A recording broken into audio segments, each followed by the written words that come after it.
Bonjour à toutes et à tous, on m'appelle Steven et à ma plus grande surprise, nous allons parler de The Sandman dispo sur Netflix depuis un peu plus d'une semaine maintenant. Je pouvais pas vous en parler directement parce que j'étais en plein déménagement. Je vous cache pas que ça a été un petit peu mon petit réconfort durant le déménagement. Voilà, entre le fait de monter des meubles, porter des cartons, etc., des trucs bien chiants. Eh bien, je me matais un petit épisode par-ci, un petit épisode par-là et je me suis prêté au jeu autour d'une série qui était addictive, léchée dans son ton, dans sa forme, mais aussi, il faut quand même le dire, avec de mon côté quelques petites frustrations, même si avec du recul maintenant je commence à voir où est-ce que la série va nous emmener et pourquoi est-ce qu'elle est construite comme ça, parce que dans sa construction, c'est vrai que ça sort un petit peu des cases, on n'a pas l'habitude de voir ce genre de choses. Déjà, première chose que l'on note dans la série et première chose que l'on voit parce que c'est visible, c'est tout simplement les plans qui sont léchés, très cinématographique. Alors je vous ai sélectionné quelques plans au préalable, mais en fait ce qu'il faut dire c'est que durant les 2 tiers de la série grosso modo, on est sur quelque chose d'artistique, on est sur quelque chose de pensé, on veut nous emmener quelque part et surtout on veut nous présenter le contexte de la série. Parce que oui, on va se retrouver un coup dans le monde des rêves notamment, avec pas mal de brume, un monde qui va notamment évoluer entre le moment où on va dire tu te situes plus dans les cauchemars et le moment où tu te situes plus dans le monde des rêves avec là beaucoup plus quelque chose de paradisiaque, avec de la verdure, etc. Bref, quelque chose qui fait rêver. Et à contrario, avec le monde de l'enfer, bien évidemment, très grisâtre, très rouge, bien évidemment, très rocheux. Bref, quelque chose qui arrive direct à se voir à l'écran. Et c'est là où la série arrive déjà à sortir son épingle du jeu, selon moi. C'est que dans sa forme, elle arrive vraiment à te présenter chaque univers. Et c'est en fait toute l'intention de cette saison 1, on va pas se le cacher, c'est de nous présenter tout le contexte, un petit peu à la manière, vous savez, de Game of Thrones dans la première saison, où on nous présentait chaque peuple, chaque lieu, chaque dynastie, etc. J'ai trouvé que dans cette première partie de saison, on était un peu sur ce même genre de construction, avec d'ailleurs des premiers épisodes qui servent beaucoup plus en fait à nous présenter le Sandman, mais en fait tous ces personnages, tous ces univers, tous les royaumes, et ce qui crée forcément, je trouve, quelques frustrations. Moi je pense notamment à certains personnages, comme notamment Constantine, qui est un personnage que j'ai énormément apprécié. C'est un personnage qui est là durant un épisode, on voit un petit peu son ancêtre vite fait dans un autre épisode, mais c'est un personnage qui est là juste voilà pour te présenter le personnage et tu sens qu'en fait grosso modo c'est un petit peu le cas pour aussi Désir qui est là vite fait en arrière-plan. Bon, tu sens que il a quelques atouts dans sa manche, on le dira sans spoiler, mais voilà, je pense aussi à John Dee. John Dee qui est un personnage que j'ai énormément apprécié. J'ai même pensé que ça allait être un peu l'antagoniste principal de cette série parce qu'il avait tout le potentiel. C'est un sociopathe, c'est quelqu'un qui a une histoire derrière. Il avait vraiment tout un intérêt, je trouve. Et je vais pas vous le cacher, quand on en a eu fini avec son personnage, j'étais assez déçu. Je me suis demandé, mais où est-ce que la série va nous emmener en fait. Alors grosso modo on n'est pas déçu parce qu'on est toujours dans cette espèce d'univers. Moi c'est quelque chose qui m'a beaucoup fait penser notamment à Harry Potter, je trouve. Alors je sais pas si c'est le fait que la série ait été entièrement tournée au Royaume-Uni, mais c'est vrai que dans sa forme, dans sa brume, dans son contexte un petit peu parfois médiéval, dans sa mythologie, j'ai trouvé qu'il y avait vraiment cet univers magique que tu découvres dans Harry Potter, et du coup, tu as un petit effet nostalgique qui revient, qui fait extrêmement plaisir à voir. Alors, je vais juste prévenir, c'est que là, à partir de ce moment-là, je vais spoiler. Donc voilà, si jamais vous n'avez pas vu la série, allez la voir, vraiment, ça vaut énormément le coup. Il y a des choses qui sont très profondes, je trouve, des épisodes qui sont assez forts en écriture, on va y revenir juste après. Et puis voilà, dites-moi ce que vous en avez pensé, parce que nous, on va spoiler, et on va notamment commencer par la chose à laquelle je pense quand on me dit The Sandman, à quoi je pense? Eh bien, je pense à ce fameux épisode, vous savez, autour de la mort que j'ai trouvé hyper philosophique, parce que, à ma connaissance, c'est une des rares fois où la mort est présentée pas comme un cadeau, mais comme quelque chose de positif.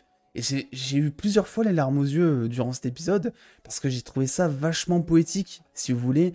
C'est un épisode qui est vachement touchant, qui t'emmène là où il arrive à t'emmener justement, en te montrant comment est-ce que les gens partent, et t'as presque envie de... C'est fou, mais t'as presque envie de mourir en fait, quand tu vois cet épisode après. Tu te dis, mais waouh, c'est super beau, et ça change tellement de ce qu'on a l'habitude de te montrer, avec voilà la personnification de la mort en mode cliché, la faux, le drap noir, etc.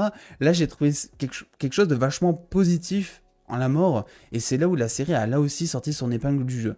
Il y a aussi quelque chose, un épisode là aussi très fort, c'est... Alors je sais plus comment s'appelle l'épisode, je crois qu'il s'appelle 24 heures, un truc comme ça, mais vous allez direct reconnaître. C'est l'épisode où, eh ben en fait, John Dee, grâce à son rubis rouge, va, on va dire, contrôler la volonté des gens qui se trouvent dans la salle, de là à les priver de leur libre arbitre, afin d'avoir une espèce de morale derrière en disant que quand tu libères les humains en fait de toute leur hypocrisie, si on peut dire ça, eh bien ça va mener lieu à leur instinct les plus primitifs, et donc ça donne ce massacre que l'on voit dans cet épisode, que je trouve mais là aussi incroyable, et pourtant c'est rien de bien fou, c'est que de l'écriture, et c'est certainement l'épisode, je pense, qui va ennuyer peut-être le plus jeune des publics à ce moment-là, parce que c'est un épisode qui est très lent, t'es toujours ou presque dans la même salle, t'as très peu de scènes qui se passent à côté, bon t'as quelques trucs sur le Sandman et tout, mais principalement c'est un mec qui est assis à son comptoir qui va parler, qui va faire intervenir d'autres personnages que tu connais ni d'Ève ni d'Adam, et que ils arrivent d'un coup, et tu t'attaches, en fait tu découvres chaque histoire de chaque personnage, et tu découvres en fait tout le fonctionnement du rubis à ce moment-là, tout le fonctionnement, toutes les croyances aussi de John Dee. Bref, c'est un épisode qui moi m'a énormément marqué, tout comme d'ailleurs un truc qui là aussi j'ai trouvé sortait aussi son épingle du jeu, c'est l'épisode aux enfers, avec en fait un combat entre le Sandman et Lucifer, qui est vraiment mais hors du commun. Je sais pas ce que vous en pensez. C'est-à-dire que on savait qu'ils allaient se battre, c'était assez prévisible pour le coup. Tu savais que donc le démon en question allait choisir Lucifer en guise de combattant, mais de là à imaginer qu'on allait être sur un espèce de jeu d'échecs stratégique, voilà, on s'attendait tous à un espèce de combat de gladiateurs. On te vend en plus le mot puissance dans cet épisode. On te dit que Lucifer, c'est l'entité la plus puissante parmi la mort, désir, rêve, etc. Donc toi, tu t'attends à un truc bien acharné, et tu te demandes en fait à ce moment-là, Sandman, il sait que Lucifer est plus puissant. Comment est-ce qu'il va le battre? Comment est-ce qu'il va y arriver, en fait? Et là, en fait, arrive tout un jeu de stratégie, avec une personnification encore de l'expression, là, vous savez, l'espoir fait vivre. C'est exactement ça. Je trouvais ça super beau, là aussi. Voilà. Qu'est-ce qui peut battre l'espoir? Et je vous avoue que, à ce moment-là, quand la question est posée, qu'est-ce qui peut battre l'espoir? Je me suis moi aussi posé la question derrière mon écran, on se prête au jeu. Je me suis dit, mais c'est pas con ça, qu'est-ce qui est plus fort que l'espoir? Et c'est là où tu te dis, putain, mais cette série, elle est vraiment allée chercher trop loin. Voilà, rien que d'en parler, je suis trop content. C'est pour ça que je vous en fais une vidéo, c'est que d'habitude, vous savez, on est vachement dans la réact, on regarde un épisode direct, on fait la critique. Là, je sens cette critique vraiment des jours après, c'est très rare, et je le souligne parce que pour que ce soit assez rare, c'est que vraiment j'ai kiffé. Donc t'as ça déjà, t'as ce truc-là, et je trouve que c'est tout bonnement incroyable. Alors, ensuite, c'est là où vient un petit peu les questions. Je trouve que la série perd un peu en intensité au fur et à mesure que les saisons avancent, parce que c'est vrai que t'es sur un truc, dans les premiers épisodes, qui est très mythologique, très mythique. En fait, tu découvres plein de monde, t'en prends plein les yeux, des personnages, t'as un mec, il a des dents en guise d'œil, enfin c'est n'importe quoi. Et après, tu te retrouves sur notamment Rose Walker.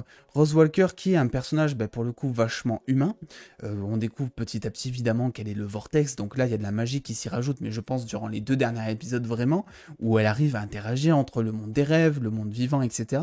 Mais t'arrives sur quelque chose de très humain, de très identifiable, en fait. Et tu découvres, en fait, ça crée une cassure, je trouve, parce que tu passes de toute cette mythologie avec le Sandman à, en fait, des problèmes de la vie courante, notamment une orpheline qui essaie de retrouver son frère. Et pendant tout un bon épisode, je crois, tu sais que ça va être lié, mais tu te demandes en fait, pourquoi est-ce qu'on présente ce personnage? C'est-à-dire que tu sors de la bataille entre John Dee, qui était d'ailleurs très bien mise en scène pour le coup, la bataille de Lucifer, tu sors de plein de trucs comme ça qui sont, voilà, hauts en couleur, et qui sont vraiment dans un univers très fantaisiste, fantastique, et d'un coup, bim, cassure, tu te retrouves avec Rose Walker, qui a perdu sa mère d'une maladie apparemment. Alors ça aussi, il faudra m'expliquer, c'est un truc que j'ai peut-être pas saisi, vous allez peut-être me le dire, hein, peut-être que j'ai loupé un truc, mais on est d'accord que John Dee donne l'amulette de protection, donc l'amulette verte, à Rose Walker dans la voiture. Et c'est une amulette qui est censée la protéger d'à peu près tout ce qui se passe, hein, on le voit, c'est plusieurs fois mis en scène. Comment est-ce qu'elle arrive à mourir alors? C'est censé te rendre immortel, on l'a vu avec sa mère, qui a, je crois, 110 ans, 115 ans, qui est passée à travers la maladie, qui est passée à travers les agressions, bref, qui est passée à travers la mort, tout simplement. Et pourtant, tu te dis comment est-ce qu'elle est arrivée à mourir alors qu'elle avait cette fameuse amulette, normalement en principe en tout cas. Donc c'est une question que je me suis posée, je pensais que ça allait être expliqué, mais ou peut-être que je l'ai raté, mais c'est pas expliqué. Donc ça, je trouve ça dommage au final que l'amulette, le rubis, n'ait pas pris une place plus importante dans la série. C'est-à-dire qu'on te vend dans la première saison, et ça aussi, ça fait peut-être partie du contexte, et c'est peut-être quelque chose qu'on va développer durant la saison 2, je pense. Mais on te vend qu'il y a des mages qui existent, des humains notamment qui arrivent à prendre connaissance déjà de toute cette magie, mais aussi à la modifier. Et c'est un truc qui est vachement survolé, je trouve ça hyper dommage, et je me suis dit que en fait, toute cette quête de Sandman à la recherche de son rubis, de son masque, etc., qui était un prétexte en fait pour nous faire voyager d'univers en univers, et ben ça pourrait amener sur un espèce de combat entre, je sais pas, rubis rouge et rubis vert, par exemple, ou un délire comme ça, et découvrir quelle forme de magie est la plus puissante. Bref, c'est un truc qui m'a pas déçu, mais qui m'a assez surpris. Et je me suis dit, bah pourquoi en fait elle est morte, la mère de Rose Walker, en fait, je trouve ça assez bizarre. Pour passer ensuite, on a aussi bah, évidemment l'épisode où on va se retrouver tous les 100 ans avec la même personne qui veut toujours vivre. Tu vois que en fait, elle vit pas à chaque fois la même vie. Une fois elle est riche, une fois elle est pauvre, une fois elle est en haut, une fois elle est en bas. Et bien qu'elle ait perdu cette personne, toute sa famille, elle veut encore vivre. Et j'ai envie de dire, c'est peut-être encore une personnification là, vous savez, de l'espoir fait vivre à ce moment-là. C'est-à-dire que il en veut toujours plus. Il découvre à chaque fois de nouvelles technologies, de nouvelles choses. Et c'était un épisode qui était vachement beau. J'ai lâché ma petite larme à la fin quand tu sens que ça y est, Sandman assume enfin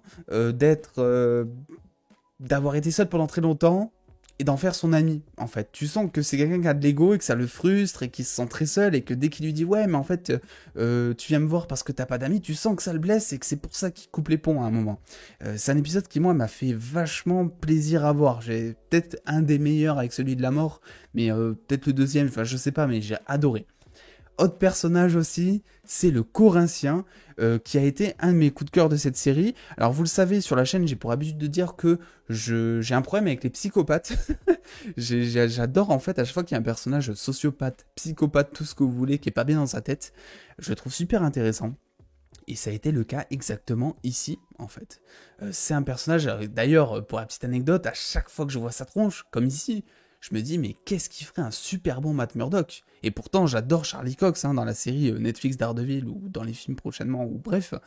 Mais alors lui, il a vraiment une tête, je trouve, de Daredevil ou de Bullseye, ou voilà, je sais pas ce que vous en pensez, dites-le moi, mais je trouve que le fait qu'il ait les lunettes et tout aussi, forcément, ça y a joué, c'est sûr et certain. Mais voilà.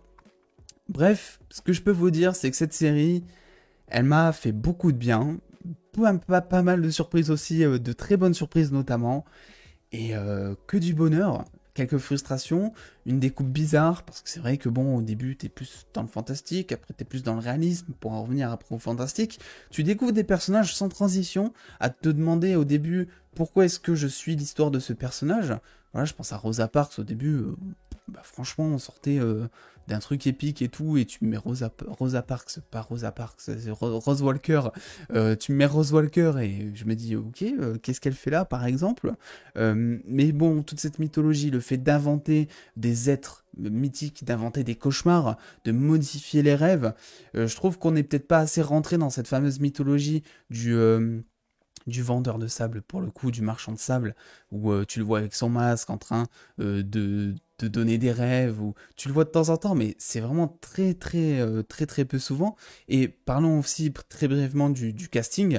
Le casting fait très bien le taf. Alors moi, Tom Studridge m'a beaucoup fait penser au jeu de Robert Pattinson. Voilà, très froid, notamment, vous savez, sans émotion. Enfin, des émotions, tu les ressens, mais qui se laissent pas énormément transparaître. Beaucoup de dark, en fait, dans ses yeux. C'est une interprétation qui m'a beaucoup fait penser au premier Twilight. Alors, je sais, vous pensez du mal peut-être de Twilight, mais dans le jeu d'acteur, je trouvais que c'était à peu près ça. On a évidemment David Fulis qui revient dans un tout autre rôle encore, qui est franchement méconnaissable. Et incroyable, son jeu d'acteur en mode mégalomane sociopathe justement. On a aussi deux acteurs qui reviennent de Game of Thrones, qui sont là aussi très convaincants. Alors je sais plus comment il s'appelle, mais le père Lannister que l'on voit je crois durant un épisode, bon, je l'ai pas trouvé, enfin c'est un très bon acteur, mais j'ai pas trouvé qu'il jouait quelque chose d'ultra différent par rapport à ce qu'il jouait dans Game of Thrones. On est un petit peu sur le même rôle du tyran égocentrique, voilà, donc bon, pourquoi pas, tu vois, ça va pas apporter quelque chose. Par contre, c'est vrai que aussi, j'ai oublié son nom, c'est insupportable le nom de l'actrice. Peut-être qu'il est ici, je vais regarder. Mais non, il n'y est pas. Mais d'accord, il n'y est pas. Mais donc, celle qui joue Lucifer, bah, là aussi, waouh, première fois que je la voyais avec autant d'excentricité dans son rôle. Une excentricité qui était quand même assez maintenue. Voilà, parce que tu sens que c'est Madame, c'est Lucifer, tu sens que c'est pas n'importe qui. Et d'ailleurs, on te le fait très bien comprendre. Il y a une peur qui se dégage de la part des démons envers Lucifer, mais aussi une admiration en même temps. Je pense une admiration par la peur, du coup. Mais là aussi, ultra convaincante. Bref, regardez cette série. Enfin, vous êtes en partie spoiler, donc si vous êtes là, c'est que vous l'avez sûrement déjà vu, je l'espère en tout cas. Sinon, c'est que c'est dommage pour vous, je dois dire.